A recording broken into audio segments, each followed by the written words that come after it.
যারা নরকে যেতে ইচ্ছুক তারা একাদশী ব্রত পালন করবে না। হরে কৃষ্ণ। পাণ্ডবা নির্জলা একাদশী ব্রত কবে পালন করতে হবে? 17 জুন সোমবার নাকি 18 জুন মঙ্গলবার? আজকে আমরা সেই বিষয়ে জানবো এবং পাণ্ডবা নির্জলা একাদশীর ব্রত মাহাত্ম্য সম্পর্কে আমরা আজকে আলোচনা করব। এবং এই ব্রতের মাহাত্ম্য যেটি ব্রহ্ম বৈবর্ত পুরাণে উল্লেখ রয়েছে সেখানে আমরা দেখতে পাবো অনেকগুলি বিষয়। সেখানে উল্লেখ রয়েছে যে উভয় পক্ষের প্রত্যেকটি একাদশী ব্রত পালন করতে হবে, অর্থাৎ কৃষ্ণ পক্ষের একাদশী শুক্লপক্ষের একাদশী প্রত্যেকটি একাদশী ব্রত পালন করতে হবে। আমরা আরও দেখব ব্রহ্মবৈবর্ত পুরাণ থেকে যে যারা অশৌচ অবস্থায় রয়েছেন তাদেরকেও একাদশী ব্রত পালন করতে হবে, অশৌচ থাকলেও একাদশী ব্রত পালন করতে হবে। এবং আমরা এই মাহাত্ম্য থেকে আরও দেখব যে উপবাস ব্রত পালন করলে, নির্জল উপবাস পালন করলেও আচমন করা যাবে, ব্রত দিনে আচমনে দোষ নেই। এবং আমরা আরও দেখব যে যারা নরকে যেতে ইচ্ছুক তারা একাদশী ব্রত পালন করবে না, কিন্তু যারা নরকে যেতে চায় না তারাই প্রত্যেকটি একাদশী ব্রত পালন করবেন। এই সকল বিষয়গুলি আজকে আমরা শাস্ত্র সিদ্ধান্ত সাপেক্ষেই আলোচনা করব এই ব্রত মাহাত্ম্য কথা থেকে। তো এই ব্রত কোন দিন পালন করতে হবে? এই জ্যৈষ্ঠ মাসের শুক্লপক্ষের একাদশী পাণ্ডবা নির্জল একাদশী ব্রত যারা ভারতে বাংলাদেশে রয়েছেন নির্দ্বিধায় নিশ্চিন্তে 18 জুন মঙ্গলবার এই 2024 খ্রিস্টাব্দের ক্ষেত্রে 18 জুন ব্রত পালন করবেন। আর যারা পশ্চিম ইউরোপে রয়েছেন, আমেরিকায় রয়েছেন, আফ্রিকায় রয়েছেন সেই ক্ষেত্রে ব্রত পালন করতে হবে 17 জুন। তো কোন দিন কোন স্থানে ব্রত পালন করতে হবে সেটি আমরা প্রথমে জেনে নেই। তো 17 তারিখ যে সকল স্থানে ব্রত পালন করতে হবে, মধ্যপ্রাচ্যের ক্ষেত্রে সৌদি আরবে, জর্ডান, লেবানন এবং সাইপ্রাসে। ইউরোপ মহাদেশের ক্ষেত্রে পশ্চিম ইউরোপের দেশগুলিতে যেমন Denmark, London, France, Italy, Germany, Spain, Portugal, Ireland, Switzerland, Belgium, Netherland, Malta, Austria, Croatia, Hungary, Poland, Romania, Greece এবং চেক রিপাবলিক। এই পশ্চিম ইউরোপের বেশিরভাগ দেশে ব্রত পালন করতে হবে 17 জুন। এবং আফ্রিকা মহাদেশের সকল দেশে এবং America, Canada, Mexico, Brazil, Argentina, Peru সহকারে উত্তর আমেরিকা মহাদেশ এবং দক্ষিণ আমেরিকা মহাদেশের সকল দেশে ব্রত পালন করতে হবে 17 জুন। আমরা জেনে গেলাম কোন কোন স্থানে 17 জুন সোমবারে ব্রত পালন করতে হবে। এখন আমরা জানবো যে কোন কোন স্থানে 18 জুন মঙ্গলবারে ব্রত পালন করতে হবে। ভারতে এবং বাংলাদেশে 18 জুন মঙ্গলবার পালন করতে হবে।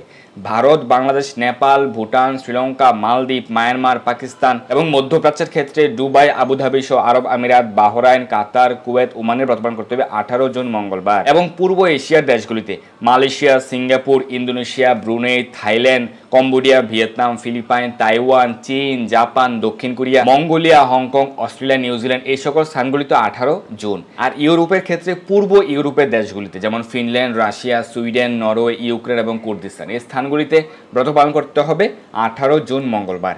আমরা জেনে গেলাম কোন দিন কোন স্থানে ব্রত পালন করতে হবে।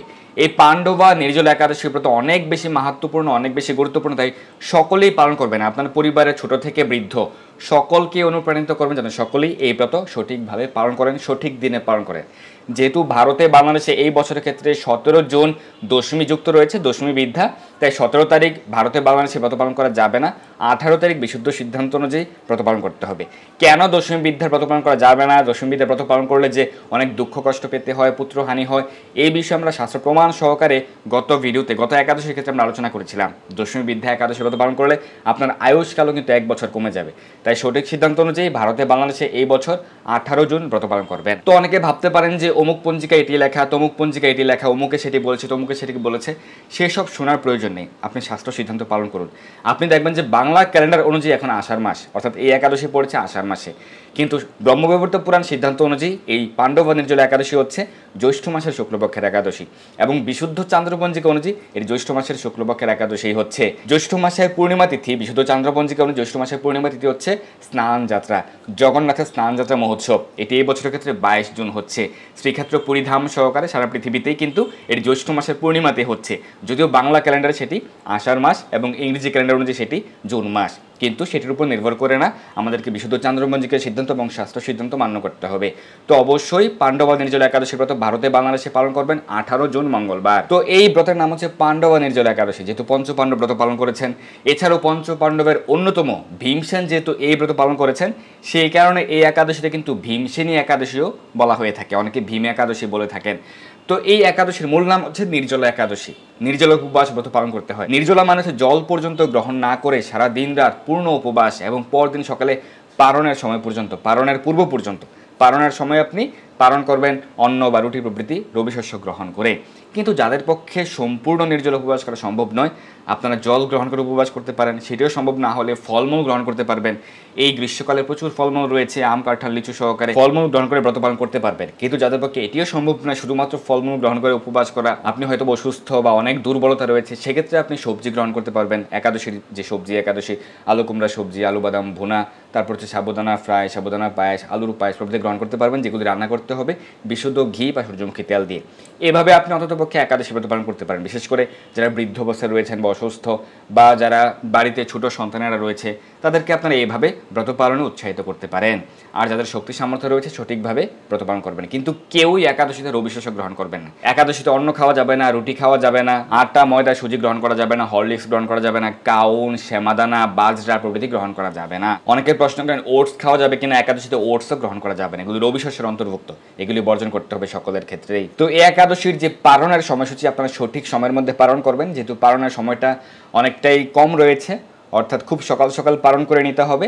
তো পালনের সময়ের পূর্বেই, পালন যখন শুরু হয় তার পূর্বেও কিন্তু আপনি ভগবানের সেবা পূজা, ভগবানের ভোগ নিবেদন করতে পারবেন। ভগবানকে পালন করতে হয় না, পালন হচ্ছে আমাদের জন্য। অনেকে প্রশ্ন করেন যে পালনের সময়ের মধ্যে কি ভগবানকে ভোগ দিতে হবে? না, সেরকমটি নয়। পালনের সময়ের পূর্বেই আপনি ভগবানকে ভোগ নিবেদন করতে পারবেন। ভগবানকে উপবাসও করতে হয় না, তাই পালনও করতে হয় না। আমাদের জন্য হচ্ছে পালনের সময়সূচি।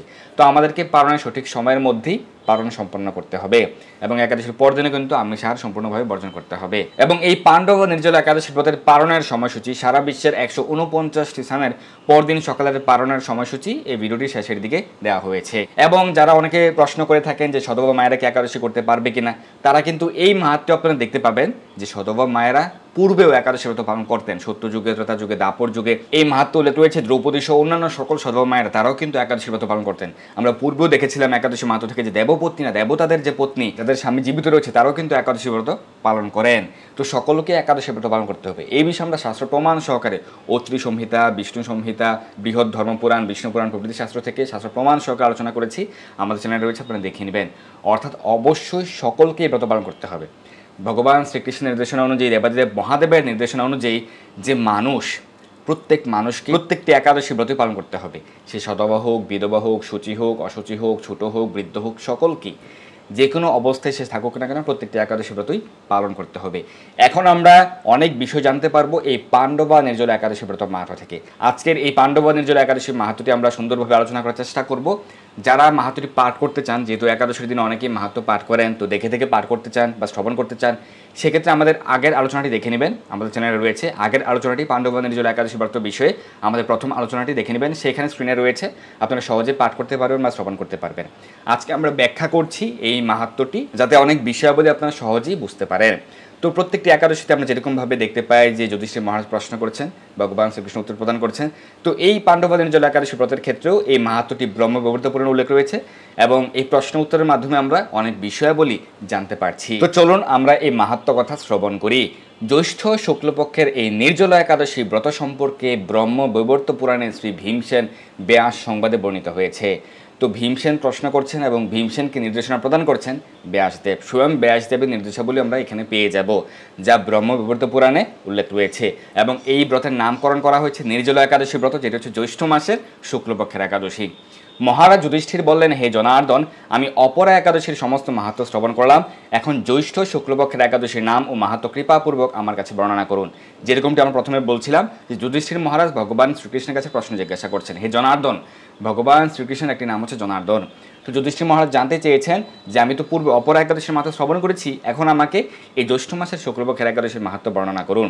শ্রীকৃষ্ণ বললেন, এই একাদশীর কথা মহর্ষি ব্যাসদেব বর্ণনা করবেন, কেননা তিনি সর্বশাস্ত্রের অর্থ ও তত্ত্ব পূর্ণরূপে জানেন। তার মানে কি ভগবান জানেন না? ভগবান অবশ্যই সব কিছু জানেন, কিন্তু তিনি কখনো কখনো তার ভক্তকে আরও বেশি মহিমান্বিত করেন। তো তার সত্যাবেশ অবতার শ্রীকৃষ্ণদেব বেদব্যাসকে আরও বেশি মহিমান্বিত করার জন্য, এবং সকল ভক্তরা যাতে ব্যাসদেবের কাছ থেকে এই তত্ত্বকথা জানার মাধ্যমে আরও বেশি উপকৃত হতে পারে, আরও বেশি কৃপা লাভ করতে পারে, সেই সুযোগ ভগবান শ্রীকৃষ্ণ সকলকে প্রদান করেছেন। এবং ভগবানের সত্যাবেশ অবতার রূপে, ব্যাসদেব রূপে তিনি সর্বশাস্ত্র কিন্তু লিপিবদ্ধ করেছেন। কাদের জন্য? আমাদের কলিহত বদ্ধ জীবেদের জন্য, কারণ আমাদের সেই স্মৃতিশক্তি নেই। অন্যান্য যুগের সকল লোকেরা স্মৃতিধর ছিল, তারা যেটি একবার শ্রবণ করতেন সেটি সারা জীবন মনে রাখতে পারতেন, কিন্তু আমরা সেটি পারি না। তাই আমাদের জন্য গ্রন্থ আকারে, পুস্তক আকারে প্রকাশ করা হয়েছে, যাতে আমরা সেগুলি বারবার অধ্যয়ন করার মাধ্যমে স্মৃতিপটে ধারণ করতে পারি। রাজা যুধিষ্ঠির ব্যাসদেবকে বললেন, হে মহর্ষি দ্বৈপায়ন, আমি মানুষের লৌকিক ধর্ম এবং জ্ঞানকাণ্ডের বিষয়ে অনেক শ্রবণ করেছি। আপনি যথাযথভাবে ভক্তি বিষয় নিয়ে কিছু ধর্মকথা এখন আমায় বর্ণনা করুন। শ্রী ব্যাসদেব বলেন, হে মহারাজ, তুমি যেসব ধর্মকথা শুনেছ এই কলিযুগের মানুষের পক্ষে সে সমস্ত পালন করা অত্যন্ত কঠিন। বিভিন্ন প্রকার বৈদিক ধর্ম, যেমন ধ্যান করা, এই কলিযুগের মানুষের পক্ষে ধ্যান করা সম্ভব নয়। শত্রুযুগের লোকেরা হাজার হাজার লক্ষ বছর ধরে তারা ধ্যান করতেন। ত্রেতা যুগে তারা হাজার বছর ধরে, শত শত বছর ধরে বিভিন্ন প্রকার যজ্ঞ সম্পাদন করতেন, যেগুলি কলিযুগের মানুষের পক্ষে করা সম্ভব নয়। তাই ব্যাসদেব বলছেন যে এই কলিযুগের মানুষের পক্ষে সেই সমস্ত পালন করা অত্যন্ত কঠিন, যা সুখে সামান্য খরচে অল্প কষ্টে সম্পাদন করা যায়, অথচ মহাফল প্রদান করে এবং সমস্ত শাস্ত্রের সারস্বরূপ সেই ধর্মই কলিযুগে মানুষের পক্ষে করা শ্রেয়। কোন কোন ধর্ম করা শ্রেয়? অর্থাৎ যা সুখে সম্পাদন করা যায়, আয়াসে খুব সহজে সম্পাদন করা যায়, সামান্য খরচে সম্পাদন করা যায় এবং অল্প কষ্টে সম্পাদন করা যায়, সেই ধর্মই এবং সমস্ত শাস্ত্রের সারস্বরূপ সেগুলি কলিযুগের পক্ষে করা শ্রেয়। এই সম্পর্কে বিশদভাবে কিন্তু বর্ণনা প্রদান করেছেন ব্যাসদেব শাস্ত্রে। যেমন এই কলিযুগের সাপেক্ষে হচ্ছে আপনাকে হরিনাম জপ করতে হবে। হরিনাম জপ করতে কোনো টাকা লাগবে না, আপনাকে শুধুমাত্র জপমালাটি সংগ্রহ করবেন আর আপনার প্রেম সহকারে, ভক্তি সহকারে, শ্রদ্ধা সহকারে আপনি হরিনাম জপ করবেন। কৃষ্ণ প্রসাদ গ্রহণ করতে বলা হয়েছে, হরিনাম জপ করতে বলা হয়েছে, কৃষ্ণ কথা শ্রবণ করতে বলা হয়েছে, শাস্ত্র অধ্যয়ন করতে বলা হয়েছে। এর মাধ্যমে এই ভাগবত কথা শ্রবণ, ভাগবত কীর্তন, ভাগবত পাঠ এবং হরিনাম সংকীর্তন, হরিনাম জপ, কৃষ্ণ প্রসাদ গ্রহণ, এগুলির মাধ্যমে আপনি সহজেই ভগবত ধামে প্রত্যাবর্তন করতে পারবেন, একদম সহজেই। এই সহজ সিদ্ধান্ত কলিযুগে ভগবান প্রদান করেছেন অত্যন্ত কৃপা পরবশ হয়ে আমাদের প্রতি। সেই ধর্মকথাই এখন আপনার কাছে বলছি। উভয় পক্ষের একাদশী দিনে ভোজন না করে উপবাস ব্রত করবে। আরেকটি সিদ্ধান্ত হচ্ছে একাদশী করা, অর্থাৎ কৃষ্ণ প্রসাদ গ্রহণ করতে হবে, হরিনাম জপ করতে হবে, প্রত্যেকটি একাদশী ব্রত পালন করতে হবে আর গীতা ভাগবত পাঠ করতে হবে। এর মাধ্যমে আপনি ভগবত ধামে প্রত্যাবর্তন করতে পারবেন।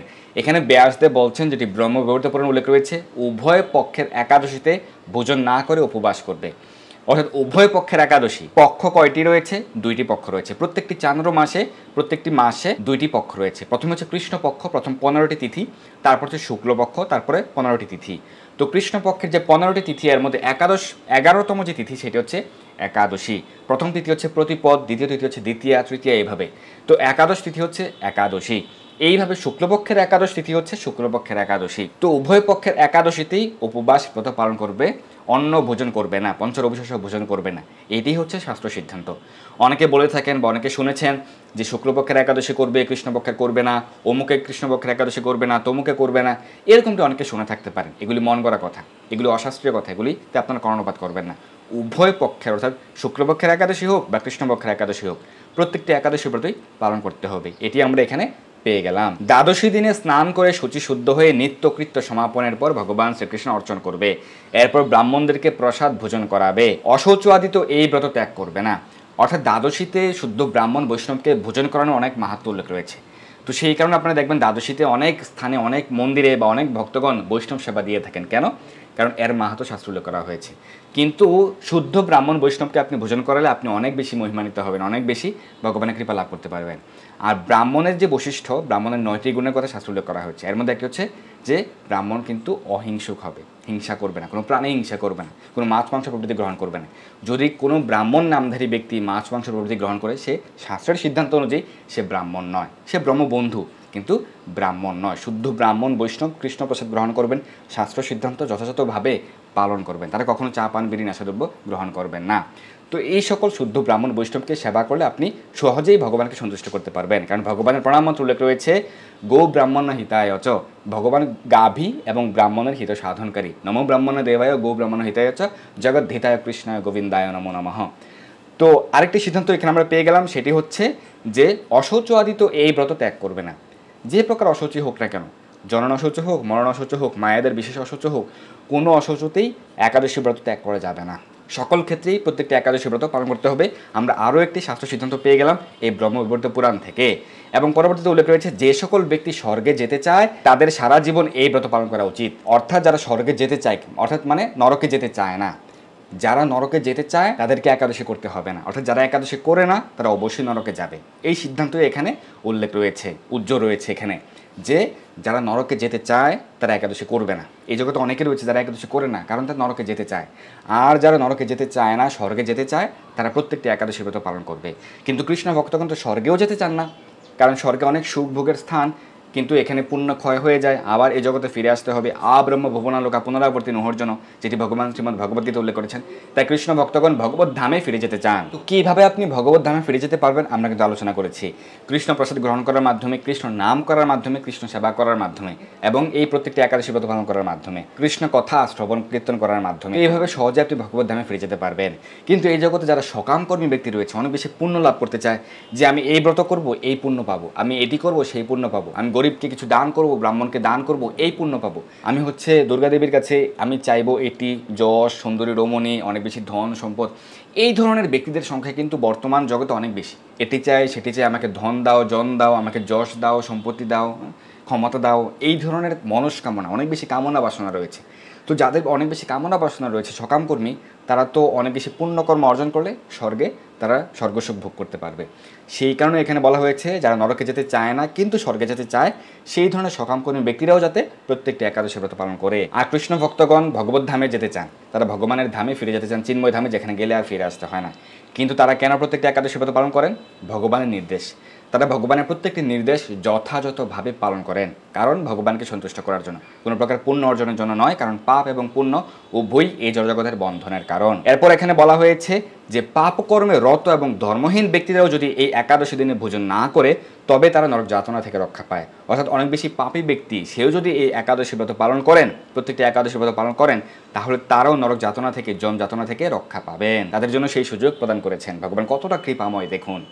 তারপর এখানে বলা হয়েছে শ্রী ব্যাসদেবের এসব কথা শুনে গদাধর ভীমসেন অশ্বত্থ পাতার মতো কাঁপতে কাঁপতে বলতে লাগলেন, হে মহাবুদ্ধি পিতামহ, মাতা কুন্তী, দ্রৌপদী, ভ্রাতা যুধিষ্ঠির, অর্জুন, নকুল ও সহদেব, প্রত্যেকের নাম উল্লেখ করা হয়েছে, প্রত্যেকটি একাদশী ব্রত পালন করেন। এটি এখানে ভীমসেন উল্লেখ করছেন যে মাতা কুন্তী তিনিও একাদশীতে ভোজন করেন না, একাদশী ব্রত পালন করেন। দ্রৌপদী একাদশী ব্রত পালন করেন। আমার ভাই যুধিষ্ঠির, অর্জুন, নকুল, সহদেব, এরা কেউই একাদশীর দিনে ভোজন করেন না। আমাকেও অন্ন গ্রহণ করতে নিষেধ করেন, কিন্তু দুঃসহ ক্ষুধা যন্ত্রণার জন্য আমি উপবাস করতে পারি না। ভীমসেনের এরকম কথায় ব্যাসদেব বলতে লাগলেন, যদি স্বর্গ আদি দিব্য ধাম লাভে তোমার একান্ত ইচ্ছা থাকে তবে উভয় পক্ষের একাদশীতে ভোজন করবে না। আবারও এখানে ব্যাসদেব একই কথা বলেছেন, উভয় পক্ষের একাদশীতে ব্রত পালন করতে হবে যদি কেউ নরকে যেতে না চায়, যদি কেউ দিব্য ধামে গমন করতে চায়। তদ উত্তরে ভীমসেন বললেন, আমার নিবেদন এই যে উপবাস তো দূরের কথা, দিনে একবার ভোজন করে থাকাও আমার পক্ষে অসম্ভব, কারণ আমার উদরে বৃক নামে অগ্নি রয়েছে। তো কেউ যদি মনে করেন যে আপনি ভীমসেনকে অনুকরণ করবেন, সেটি সম্ভব নয়, কারণ তার উদরে রয়েছে বৃক নামক অগ্নি, আমাদের উদরে রয়েছে জঠরাগ্নি। এটি সাধারণ স্বাভাবিক অগ্নি, যেটির দ্বারা আমাদের খাদ্য পাচন হয়, আমরা যে খাবার গ্রহণ করি সেটি পাচন হয়, সেটি পরিপাক হয়। কিন্তু ভীমসেনের উদরে এক প্রকার বিশেষ অগ্নি রয়েছে, বৃক নামক অগ্নি, সে যে কোনো কিছু সহজে হজম করতে পারে। ধরুন আপনি তাকে পাহাড় সমান খাবার প্রদান করেছেন, সেটিও ভীমসেন গ্রহণ করতে পারবেন এবং সঙ্গে সঙ্গে সেটি তিনি হজম করতে পারবেন। এবং সেই কারণে দেখতে পাই যে মহাভারত থেকে যে কয়েকবার কিন্তু দুর্যোধন তাকে বিষ মিশ্রিত অন্ন প্রদান করেছিলেন এবং সেই বিষ কিন্তু তিনি হজম করে ফেলেছিলেন তার সেই বৃক নামক অগ্নির কারণে। আপনি কি সেটি পারবেন? কোনোভাবেই সম্ভব নয়। তাই এখানে ভীমসেনের জন্য যে সিদ্ধান্ত প্রদান করেছেন ব্যাসদেব, যে তুমি শুধুমাত্র অন্য একাদশী করতে না পারলেও শুধুমাত্র এই পাণ্ডব নির্জলা একাদশী ব্রত করো, তাহলে তুমি সকল একাদশীর ফল প্রাপ্ত হবে। এই সিদ্ধান্ত শুধুমাত্র ভীমসেনের জন্য, কারণ তার উদরে বৃক নামক অগ্নি রয়েছে। আমরা কেউই তাকে অনুকরণ করতে পারবো না। আমাদের সকলের জন্য সিদ্ধান্ত হচ্ছে প্রত্যেকটি একাদশী ব্রতই পালন করতে হবে। তারপর ভীমসেন বলছেন যে ভোজন না করলে কিছুতেই সে শান্ত হয় না, অর্থাৎ তার সেই বৃক নামক অগ্নি। তাই প্রতিটি একাদশী পালনে আমি একেবারে অপারগ। হে মহর্ষি, বছরে একটি মাত্র একাদশী পালন করে যাতে আমি দিব্য ধাম লাভ করতে পারি, এরকম কোনো একাদশীর কথা আমাকে বলুন। তখন ব্যাসদেব বলেন, জ্যৈষ্ঠ মাসের শুক্লপক্ষের একাদশী তিথিতে জল পান পর্যন্ত না করে সম্পূর্ণ উপবাস থাকবে, তবে আচমনে দোষ হবে না। আমরা আরও একটি সিদ্ধান্ত পেয়ে গেলাম যে ব্রতদিনে সম্পূর্ণ নির্জল উপবাস করলেও আপনি আচমন করতে পারবেন, আচমনে দোষ হবে না। আচমন মানে হচ্ছে আপনি বাহ্যিক এবং অন্তঃশুদ্ধিকরণের একটি প্রক্রিয়া। আচমন কীভাবে করতে হয়, সংক্ষিপ্ত আচমন, পূর্ণাঙ্গ আচমন, এই সম্পর্কে আমাদের আলোচনা রয়েছে, আমরা প্র্যাকটিক্যালি দেখিয়ে দিয়েছিলাম। তো আমাদের চ্যানেলে আপনারা পেয়ে যাবেন পূজাবিধি প্লেলিস্টে। আপনি যখন হরিনাম জপ করবেন, শাস্ত্র অধ্যয়ন করবেন, বিশেষ করে পূজা করবেন, ভগবানের সেবা পূজা অর্চনা করবেন, আরতি করবেন, ভোগ নিবেদন করবেন, হোম বা যজ্ঞ অনুষ্ঠান করবেন, তার পূর্বে আচমন করে নিজেকে শুদ্ধ করতে হয়। তো নির্জল উপবাস পালন করলেও আচমন করতে পারবেন, আচমনে ব্রত ভঙ্গ হয় না বা কোনো প্রকার দোষ হয় না, এটি হরিভক্তি বিলাসে উল্লেখ রয়েছে। কিন্তু ওই দিন অন্ন আদি গ্রহণ করলে ব্রত ভঙ্গ হয়, অর্থাৎ অন্ন, রুটি, কাউন, শ্যামাদানা, বাজরা, আটা, ময়দা, সুজি, হরলিক্স প্রভৃতি রবি শস্য গ্রহণ করলে ব্রত ভঙ্গ হয়। একাদশীর দিন সূর্যোদয় থেকে দ্বাদশীর দিন সূর্যাস্ত পর্যন্ত জলপান বর্জন করলে অনায়াসে 12টি একাদশীর ফল লাভ হয়। এটি এক প্রকার সিদ্ধান্ত যেটি হচ্ছে খুব বেশি সকামকর্মী যারা একই সঙ্গে 12টি একাদশী ফল লাভ করতে চান তাদের জন্য। কিন্তু এরকম নয় যে আপনাকে 12টা একাদশী করতে হবে না, একটি করে ফেললে আপনাকে হয়ে যাবে, এরকম সিদ্ধান্ত আবার কোনো শাস্ত্রে দেওয়া হয়নি। কিন্তু আপনি বিশেষ বেনিফিট লাভ করতে পারবেন। যেমন কেউ যদি জন্মাষ্টমী পালন করেন তিনি সহস্র একাদশী ফল লাভ করতে পারেন। তার মানে এরকম নয় যে তাকে আর একাদশী করতে হবে না। এই ধরনের কপট বুদ্ধি করলে নরকে যেতে হবে, কোনো প্রকার কপট বুদ্ধি করা যাবে না। ভগবান আপনাকে একটু বেনিফিট প্রদান করতে পারেন, কিন্তু এরকম নয় যে আপনি সেটির দ্বারা আপনি সুযোগ গ্রহণ করবেন আর যে অপকার্য আপনি সাধন করবেন, সেরকমটি করা যাবে না। বছরের অন্যান্য একাদশী ব্রত পালনে যদি অজান্তে মানে নিজের অজানায় যদি কখনো ব্রত ভঙ্গ হয়ে যায়, তাহলে এই একটি মাত্র একাদশী পালনে সেই সব দোষ দূর হয়। এটি আমাদের জন্য একটি বিশেষ সুযোগ। এই বছর 24টি একাদশী পালন করার সময় কোনো না কোনো কারণে কোনো না কোনো ভুল হতে পারে, মানুষ মাত্রই ভুল হতে পারে। সেই ভুলগুলি ভগবান শুধরে দেবেন, সেই দোষ থেকে আপনি মুক্ত হতে পারবেন যখন আপনি এই পাণ্ডব নির্জলা একাদশী ব্রত সঠিকভাবে পালন করবেন। কিন্তু বাকি একাদশীগুলো পালন করতে হবে, এই সিদ্ধান্ত আমরা এই লাইন থেকে পেয়ে গিয়েছি। আরও উল্লেখ রয়েছে, দ্বাদশী দিনে ব্রাহ্ম মুহূর্তে স্নান আদি কার্য সমাপ্ত করে ভগবান শ্রীহরির পূজা করবে। সদাচারী ব্রাহ্মণদের বস্ত্র আদি দান সহ ভোজন করিয়ে আত্মীয় স্বজন সঙ্গে নিজে ভোজন করবে। সদাচারী ব্রাহ্মণ, কোনো অসদাচারী ব্রাহ্মণকে আপনি দান করলে কোনো ফল আপনি লাভ করতে পারবেন না। অনেকে বিবাহ সংস্কার কার্য, শ্রাদ্ধ কার্য সহ বিভিন্ন প্রকার কার্যে বা আপনার বাড়িতে পূজা দিবেন, অনেকে ব্রাহ্মণ বা পুরোহিত নিয়ে আসেন। যদি সে হচ্ছে অসদাচারী হয় তাহলে সেই পূজা লাভ হবে না, সেই পূজা নিষ্ফল হয়ে থাকে। অর্থাৎ সেই ব্রাহ্মণ বা পুরোহিত যদি মাছ মাংস আদি গ্রহণ করে, সে যদি মাছ মাংস সেবী হয়, আমিষ পুঁজি হয়ে থাকে বা চা পান বিড়ি গ্রহণ করে, তাহলে তার পূজা নিষ্ফল হয়। সে যতই মন্ত্র উচ্চারণ করুক সব কিছুই নিষ্ফল হবে। তাই সদাচারী ব্রাহ্মণের প্রয়োজন। সদাচারী ব্রাহ্মণ শুদ্ধ আচারনিষ্ঠ পুরোহিতের দ্বারা আপনাকে সেই সকল কার্য সম্পাদন করতে হবে যদি আপনি সুখী হতে চান, আপনার পরিবারের কল্যাণ চান, মঙ্গল বিধান করতে চান। তাই এখানে সদাচারী ব্রাহ্মণকে দান করতে বলা হয়েছে, সদাচারী আচারনিষ্ঠ ব্রাহ্মণকে ভোজন করাতে বলা হয়েছে। তো একাদশীর পর দিন অর্থাৎ দ্বাদশীর দিন অর্থাৎ একাদশীর পর দিন যে আপনি পালন করবেন, শাস্ত্রে পালনের পূর্বে শুদ্ধ ব্রাহ্মণকে দানের অনেক মাহাত্ম্য উল্লেখ রয়েছে।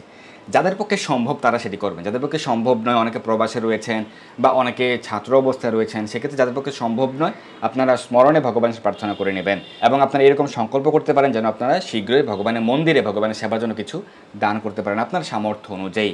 আর যাদের পক্ষে সম্ভব, যাদের অনেক ধন রয়েছে, তাদের চেষ্টা করা উচিত একাদশীর পর দিন অর্থাৎ দ্বাদশীর দিনে বা একাদশীর পর দিন পালনের পূর্বে শুদ্ধ ব্রাহ্মণ বা বৈষ্ণবকে দান করা বা ভগবানের মন্দিরে কিছু দান করা, তাদেরকে আপনি অন্নদান বস্ত্রদান করতে পারেন এবং দান করার পর আপনি আত্মীয় স্বজন বা পাড়ার প্রতিবেশী যাদের রয়েছে তাদেরকেও আপনি প্রসাদ দান করতে পারেন, অর্থাৎ কৃষ্ণ প্রসাদ তাদেরকে অর্পণ করতে পারেন, অন্ন প্রসাদ বা রুটি প্রসাদ তাদেরকে অর্পণ করতে পারেন এবং তাদেরকে প্রদান করে আপনার বাড়িতে যারা রয়েছে শিশু বৃদ্ধ সকলকে প্রদান করে সকলকে নিয়ে আপনি পালন সম্পন্ন করবেন। তাহলে কি হবে, ভগবান আপনার প্রতি প্রসন্ন হবেন।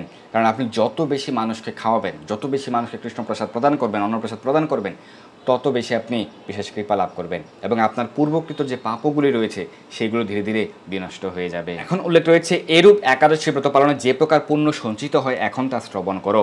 সারা বছরের সমস্ত একাদশীর ফলই এই একটিমাত্র ব্রত উপবাসে লাভ করা যায়।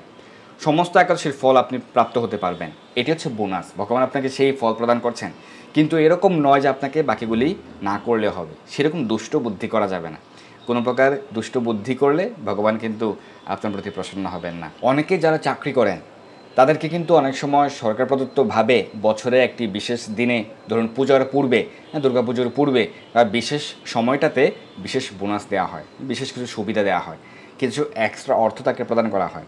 তার মানে এই কি যে তাকে পরবর্তী মাসে আর কাজ করতে হবে না, সে বসে বসে খাবে? এরকমটি কিন্তু নয়, তাকে কিন্তু তার কার্য চালিয়ে যেতে হবে, এটি তার হচ্ছে কর্তব্য। এরকম মনুষ্য জীবনের কর্তব্যগুলি সকল মানুষকে পালন করতে হবে। আমাদের কর্তব্যগুলি আমরা পালন করব আর ভগবান আমাদেরকে অনেক বেশি বেনিফিট প্রদান করবেন, ভগবান আমাদেরকে অনেক কৃপা করবেন, এটি ভগবানের বিশেষ কৃপা। কিন্তু আমাদের কর্তব্যগুলি আমরা অবশ্যই পালন করব ভগবানকে সন্তুষ্ট করার জন্য, তাহলে ভগবান প্রীত হবেন। এখানে উল্লেখ রয়েছে, শঙ্খচক্র গদা পদ্মধারী ভগবান শ্রীকৃষ্ণ আমাকে বলেছেন, বৈদিক ও লৌকিক সমস্ত ধর্ম পরিত্যাগ করে যারা একমাত্র আমার শরণাপন্ন হয়ে এই নির্জলা একাদশী ব্রত পালন করে তারা সর্ব পাপ মুক্ত হয়। এটি ভগবান শ্রীকৃষ্ণের নির্দেশ। যারা ভগবানের প্রতি সম্পূর্ণভাবে শরণাগত হয়ে তারা এই একাদশী ব্রত পালন করেন তারা সকল পাপ থেকে মুক্ত হতে পারেন। এবং একই রকম একটি নির্দেশ ভগবান শ্রীমদ্ ভগবদ গীতায় প্রদান করেছেন, সর্বধর্মান পরিত্যাজ্য মাম একম শরণম ব্রজ অহম তাম সর্ব পাপেভ্যো মোক্ষয়িষ্যামি মা শুচি। যদি আপনি ভগবানের চরণে সম্পূর্ণভাবে শরণাগত হন তাহলে ভগবান আপনাকে সর্ব পাপ থেকে মুক্ত করবেন। কিন্তু ভগবানের চরণে সম্পূর্ণভাবে শরণাগত হতে হবে, পূর্ণ আত্মসমর্পণ করতে হবে। কিভাবে? যে ভগবানের সেবায় আপনি যুক্ত হবেন, ভগবানের নাম করবেন, কৃষ্ণ প্রসাদ গ্রহণ করবেন, ভগবানের সেবা করবেন, ভগবানের শুদ্ধ ভক্তদেরকে আপনি সেবা করবেন, কৃষ্ণ কথা শ্রবণ করবেন, তাহলে ভগবান আপনার প্রতি সন্তুষ্ট হবেন এবং আপনি সর্বপাপ থেকে মুক্ত হবেন, ভগবত ধামে ফিরে যেতে পারবেন। আরও উল্লেখ রয়েছে, বিশেষত কলিযুগে ধন সম্পদ দানের মাধ্যমে সদ্গতি বা স্মার্ত সংস্কারের মাধ্যমেও যথার্থ কল্যাণ লাভ হয় না। এর কারণটি কি? এখানে বলা হচ্ছে কলিযুগে দ্রব্য শুদ্ধি নেই। এটি আমি প্রায় বলে থাকি, কলিযুগে দ্রব্য শুদ্ধি নেই। আপনি কিছু দ্রব্য হয়তো বাজার থেকে কিনে আনেন, সেগুলি সঠিকভাবে শুদ্ধিকরণ হয় না, বা আপনি যে দ্রব্য দ্বারাই আপনি ভগবানের সেবায় লাগাতে চান সেটি হয়তো বা পূর্ণ শুদ্ধ না, কিন্তু আপনি যখন ক্ষমা প্রার্থনা করে আপনি ভগবানের সেবা করবেন, তাতে ভগবান প্রীত হবেন। তো সেই কারণে কলিযুগে হরিনাম জপ এবং একাদশী ব্রত পালন এবং কৃষ্ণ প্রসাদ গ্রহণ এগুলিকে অনেক বেশি গুরুত্ব প্রদান করা হয়েছে। কলিতে শাস্ত্রোক্ত সংস্কার বিশুদ্ধ হয় না, তাই বৈদিক ধর্ম কখনো সুসম্পন্ন হতে পারে না। আপনি হোম যাগ যজ্ঞ সম্পাদন করবেন, দান করবেন, আপনি বিভিন্ন সংস্কার সম্পন্ন করবেন, সেটি সুসম্পন্ন হবে না। কিন্তু আপনি যদি হরিনাম জপ করেন, ভগবানের সেবায় যুক্ত হন, একাদশী ব্রত পালন করেন, তার মাধ্যমে আপনি বিশেষ কৃপা লাভ করতে পারবেন। হে ভীমসেন, তোমাকে বহু কথা বলার আর কি প্রয়োজন? তুমি উভয় পক্ষের একাদশীতে ভোজন করবে না। আবারও একই সিদ্ধান্ত কিন্তু প্রদান করা হয়েছে, উভয় পক্ষের একাদশীতে ভোজন করবে না, প্রত্যেকটি একাদশী ব্রত পালন করবেন। কিন্তু যদি তাতে অসমর্থ হও, তবে জ্যৈষ্ঠ মাসের শুক্লপক্ষের একাদশীতে অবশ্যই নির্জল উপবাস করবে। এই সিদ্ধান্ত হচ্ছে শুধুমাত্র ভীমসেনের জন্য, কারণ তার উদরে রয়েছে বৃক নামক অগ্নি। তার সেই উদরে পাহাড় পর্বত সমান খাবার দিলেও সেটি সহজেই হজম হয়ে যায়, কিন্তু আপনার পক্ষে সেটি সম্ভব নয়। আপনার উদরে কোনো মানুষের উদরে বৃক নামক অগ্নি নেই, তাই অজুহাত দিলে চলবে না। এবং তিনি কিন্তু বিষও কিন্তু হজম করে ফেলতে পারেন। যখন দুর্যোধন বিষ মিশ্রিত অন্ন প্রদান করেছিলেন, তখন কিন্তু সেটিও হজম করে ফেলেছিলেন, তার কোনো সমস্যা হয়নি। কিন্তু আপনার উদরে যদি দেওয়া হয় সেরকম কিছু, হজম করতে পারবেন? পারবেন না। তাই কোনো প্রকার অনুকরণ করা উচিত নয়। আমাদেরকে কৃষ্ণের সিদ্ধান্তগুলি, শাস্ত্র সিদ্ধান্তগুলি আমাদেরকে যথাযথভাবে পালন করতে হবে সরল চিত্তে, তাহলে ভগবান প্রীত হবেন। এই একাদশী ব্রত ধন ধান্য ও পুণ্য দায়িনী। যমদূতগণ এই ব্রত পালনকারীকে মৃত্যুর পরও স্পর্শ করতে পারে না। পক্ষান্তরে বিষ্ণুদূতগণ তাকে বিষ্ণু লোকে নিয়ে যান, আপনি সহজে ভগবত ধামে ফিরে যেতে পারবেন। শ্রী ভীমসেন ওই দিন থেকে নির্জলা একাদশী পালন করতে থাকায় এই একাদশী পাণ্ডবা নির্জলা একাদশী বা ভীমসেনী একাদশী নামে প্রসিদ্ধ হয়েছে। এই নির্জলা একাদশীতে পবিত্র তীর্থে স্নান, দান, জপ, কীর্তন ইত্যাদি যা কিছু মানুষ করে তা অক্ষয় হয়ে যায়। এই একাদশীতে আপনি পবিত্র তীর্থে স্নান করতে পারেন, একাদশীর পরদিনও পালনের দিনও আপনি পবিত্র তীর্থে স্নান করতে পারেন, দান করতে পারেন, হরিনাম জপ, হরিনাম কীর্তন যা কিছু করবেন সেটি অক্ষয় হয়ে থাকবে। যে ব্যক্তি ভক্তি সহকারে এই একাদশী মাহাত্ম্য পাঠ করেন বা শ্রবণ করেন, তিনি বৈকুণ্ঠ ধাম প্রাপ্ত হন। তো আমাদের সঙ্গে যুক্ত হয়ে যারা শ্রবণ করেছেন সকলে বৈকুণ্ঠ ধাম প্রাপ্ত হবেন শাস্ত্র সিদ্ধান্ত অনুযায়ী, যদি আপনি পূর্ণরূপে ভগবানের শ্রীচরণ কমলে আত্মসমর্পণ করেন, শরণাগত থাকেন। ধন্যবাদ সবাইকে আমাদের সঙ্গে যুক্ত থাকার জন্য। আমরা সহজেই ভগবানের ধামে ফিরে যেতে পারবো, তাই ভগবানের নির্দেশাবলী সকলেরই পালন করা উচিত। প্রত্যেকটি একাদশী ব্রত সঠিকভাবে পালন করবেন। তো এই পাণ্ডবা নির্জলা একাদশী ব্রতের যে পালনের সময়সূচি, সারা বিশ্বের 149 স্থানের পালনের সময়সূচি এখানে দেওয়া হয়েছে। এখানে একাদশীর তারিখ এবং একাদশীর পর দিন সকালের পালনের সময়সূচি দেওয়া হয়েছে। ধন্যবাদ সবাইকে। হরে কৃষ্ণ।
এই দুর্লভ মনুষ্যজন্মকে সার্থক করতে যুক্ত হন কৃষ্ণ ভাবনায়।